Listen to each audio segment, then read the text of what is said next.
حضور حدیث کے بارے میں سوال ہے. مجھے حدیث کے اصل الفاظ اور حوالہ تو نہیں میرے پاس، لیکن سنا ہوا ہے.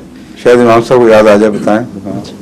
کہ آن صلی اللہ علیہ وسلم نے فرمایا کہ وہ امت کیسے ہلاک ہو سکتی ہے جس کے شروع میں میں ہوں، درمیان میں مہدی اور آخر میں مسیح ہوں گے.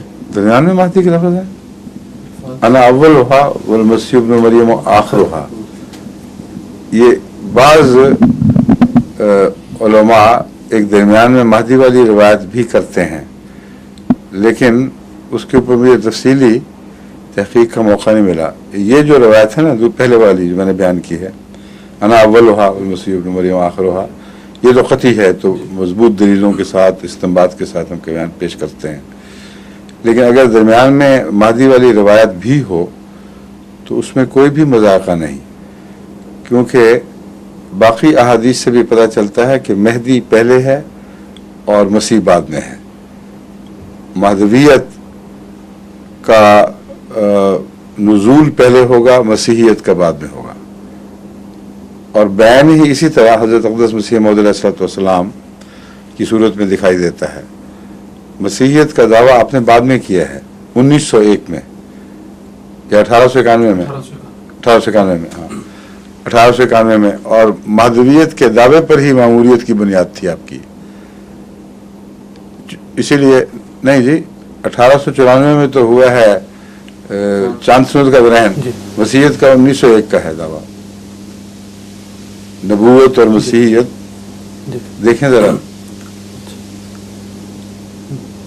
جہاں تک مجھے یاد پڑتا ہے، مہدویت کا اس وقت تھا اصل تنازع مہدویت کے موضوع پر تھا، مسیحیت کے موضوع پر نہیں تھا.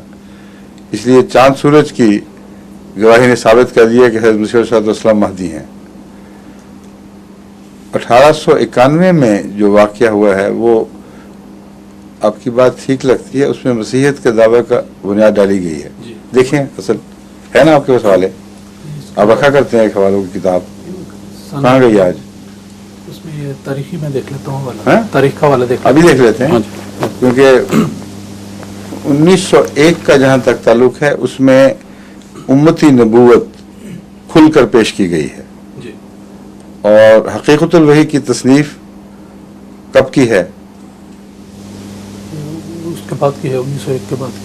1901 کے بعد شائع ہوئی ہے، یا 1901 کے آخر پر، جس میں 1901 والا جو دعویٰ ہے امتی نبوت کا وہ خوب کھول کر پیش کیا گیا حقیقت الوحی میں.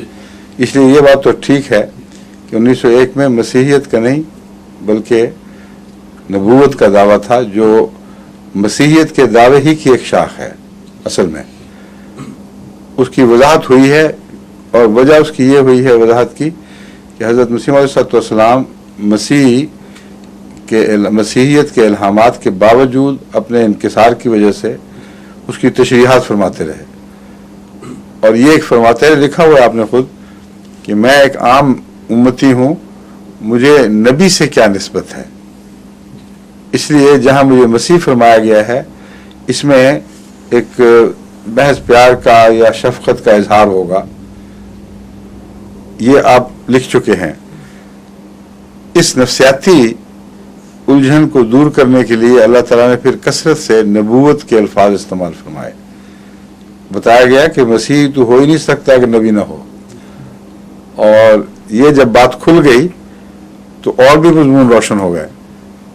حضرت صلی اللہ علیہ وسلم نے مہدی کے تعلق میں نبی نہیں فرمایا کہیں، لیکن مسیح کے تعلق میں نبی فرمایا ہے. مسیح نبی اللہ یہ کرے گا، مسیح نبی اللہ. آنے والے مسیح کے متعلق نبی اللہ کے لفظ مسلم میں 4 دفعہ موجود ہے. تو اصل حقیقت یہ تھی کہ اگر مسیحیت کا دعویٰ کیا ہے تو نبوت کا لازم تھا، مگر اپنے طبی انکسار کے نتیجے میں اور یہ جو عقیدہ ورثے میں پایا ہوا تھا اس پہ تردد رہا، اور معنی وہ کرتے رہے جو ایک عاجز منکسر مزاج بندے کو کرنے چاہیے، کیونکہ خواہش کوئی نہیں تھی عہدے کی، اور اپنے آپ کو بہت ہی عاجز جانتے تھے. اس لیے جب یہ سلسلہ کچھ عرصے تک رہا، پھر اللہ تعالیٰ نے ایک موقع پر فرمایا، بارش کی پہلے تو مسیح